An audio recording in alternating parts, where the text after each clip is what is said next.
Magandang araw mga tol, ngayon ay mag-unbox ako ng fuel pump para sa aking Honda Click 125. Dahil sa lugar na to napakahirap maghanap ng pyesa kahit pa mismo sa mga dealer.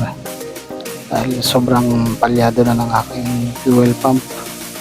Halos parehas lang naman ito sa dati kong stock na fuel pump.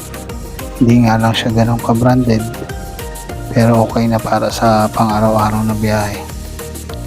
In-order ko nga lang pala to sa Shopee.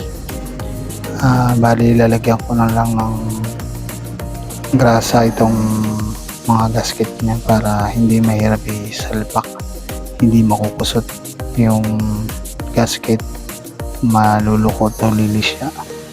At saka nung na-align ko na, pinunasan ko na yung pagsasalpakan para malinis bago maikabit. Medyo mahirap siyang ikabit pero halos parehas lang naman kung paano natin siya tinanggal. Ganun lang din siya ibabag. Tapos hinigitan ko na ng kamay ko yung mga tornilyo, pagkatapos saka ko lang ginamitan ng T-rings. Tsaka kinabit ko na rin yung sa fuel injector tsaka yung power supply. Tapos punas-punas na lang.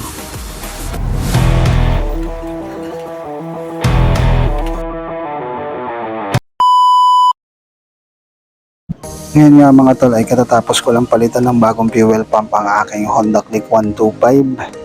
Kaya ibabalik ko na yung mga tinanggal ko, yung takip tsaka yung wire. At tatry ko na rin kung function. Kaya switch on ko na to.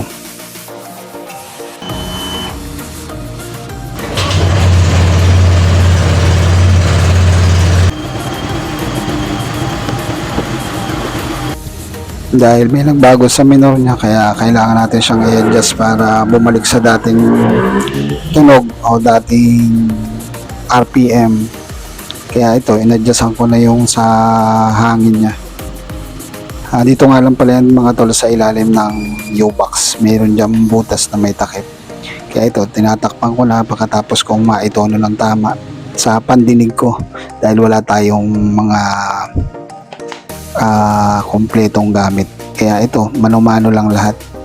At pagkatapos ko yan maitono, inumpisan ko na i-reset yung ECU. Pinag-jumper ko lang yung green and brown na wire. And sinagad ko yung throttle tsaka switch ko. And then binilangan ko ng 7 na check engine. And then paglabas ng slow, switch off ko na rin. At pagkatapos ng lahat, testing naman, test drive, and good condition naman. Nakatipid na naman tayo sa labor.